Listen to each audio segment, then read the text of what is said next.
So we're here at the newly constructed bridge here in Lewiston, going into North Lewiston, and we're going to take a look at it. There's been some questions about, cracking and holes that are in the structure. It's about a month old, and there's some issues. So it feels like a roller coaster, and we want to know why. There's been some questions and concerns. They're saying they're going to cap it here after winter is over, and that should help smooth it out. Don't really know about that because, I'm not an engineer, I guess. But what I do know how to do is find information out. And there are concrete hardness tests that need to be performed and a basic inspection when a bridge is open. So my question is if the concrete was poured, then what was the cure time on that? And what is that inspection report? What's the hardness level? Were we able to drive on it in less than 28 days after it was poured? And if we were, that's a questionable concern. It really is. So we'll find out more as we go. But right now, we're gonna go get eyes and actually see what it looks like. Okay, so as we approach, we can see the rail. I wanted to point out a couple things just on craftsmanship alone. It seems like they cut it a little bit too short. There must be a standard height, 38 inches to 42 inches, I believe. 36 to 42, something like that for standard height.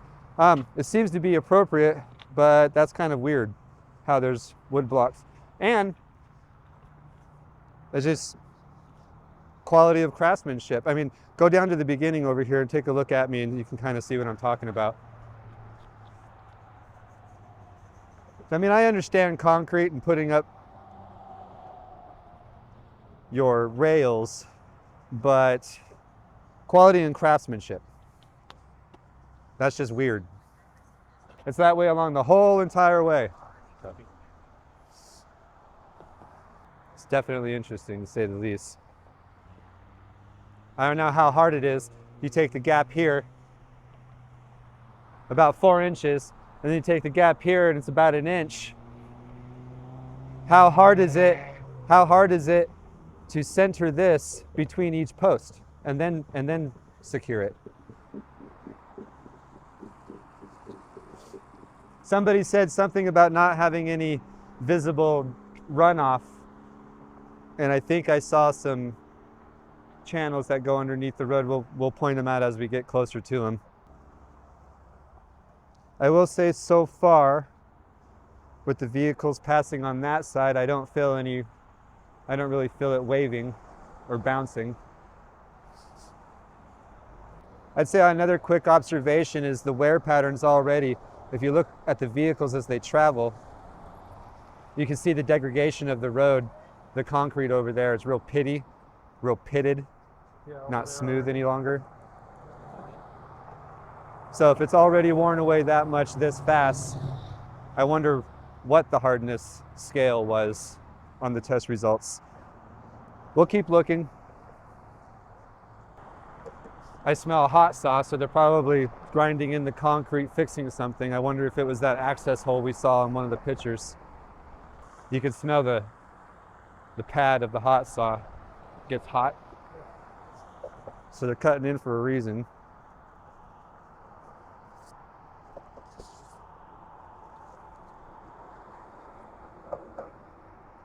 I don't feel any flex. Another point I want to bring up, an observation I want to bring up, is if you look at the sidewalk itself, does anybody know what the plans are for cleaning and removal of debris? Because as it stands right now, it's filled with mud and sand and some odds and ends, leaves, debris.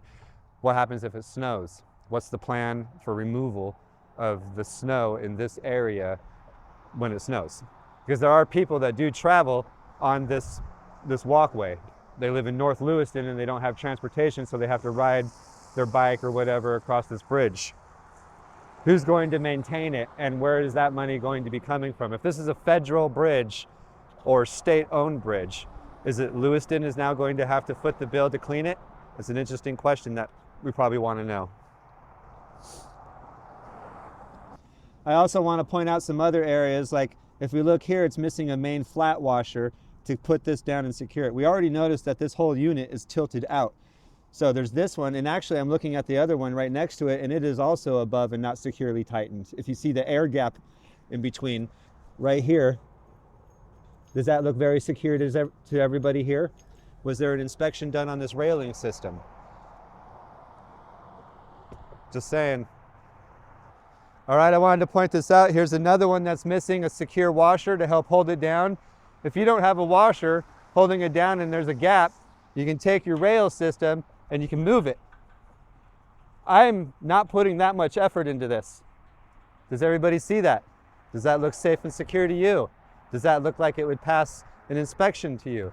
So if you see there's more shims underneath, and that's from quality of pour.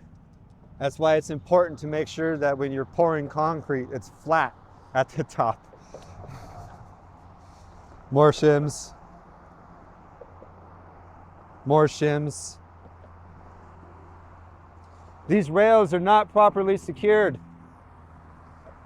I would not pass an inspection if I was to build rails like this for a house. I am a contractor for Idaho, and I do have to follow certain codes, and this would not pass. An inspector would fail me, hands down.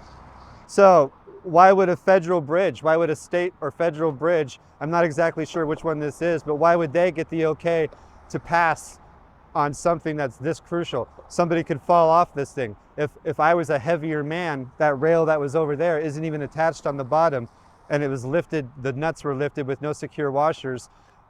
You saw me grab it and move it. I could easily, if I was a heavier man, fall into it and tip it over into the water. So we already have pooling, as you can tell, in this area. Because there's walls on either side of this sidewalk, the only relief for water to get out or through would be through these cracks that are randomly, say about every 40 or 50 feet. I'm not quite sure, I didn't pace them off. But the water is trapped inside this sidewalk. So that's another thing that might need to be looked at. There might need to be some relief cuts or some drainage made. Water and concrete and ice and water in concrete don't mix. If there's any cracks and water gets into those cracks, over winter time, water expands and it has the power to destroy concrete if it gets in those cracks. We're about a third of the way across the bridge right now. I wanted to point out that there is absolutely no relief holes for water to evacuate the sidewalk system. So, like I said down there, the only way that water can get through is those cracks, the seams of the road, the seams of the bridge.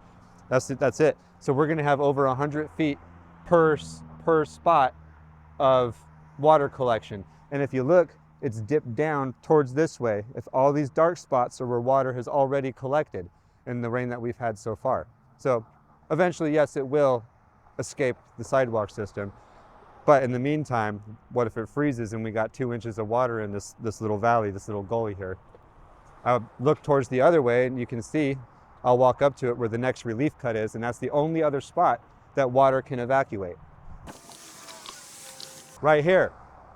As you notice, we have considerable water pooling and sediment collecting right here because this is the flow of water. This is the only evacuation for this part of the bridge on this side is right here. And then until we get to the next section of bridge, and then on the next section, there'll be another evacuation point. That's something that's very concerning to me. If this thing fills up with water and ice is over. You understand this. On both sides of the sidewalk system here, it may look like those are gaps, but it is completely sealed. There's no way for water to get past this point. And if you look at the wet zone all the way down this thing, that means water was this high. If you look over here, you think it can get through. This is where 2 sections meet and it cannot. They have it completely sealed. Look at the water line. Look how high it got. If anything, maybe we can get them to come out and make some relief cuts so that way water can drain.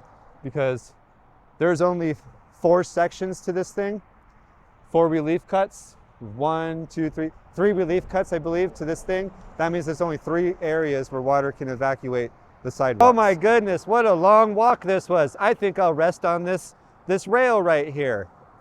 Oh, look at that. Another loose rail. As you can tell, it's not on the ground. I can get my finger under there and rock it. If this is the quality of the rest of the bridge, that's concerning. I think there's some questions that need to be answered. I want to see the hardness tests of the concrete and the future plans of when they want to finish capping it off or sealing it, as they say.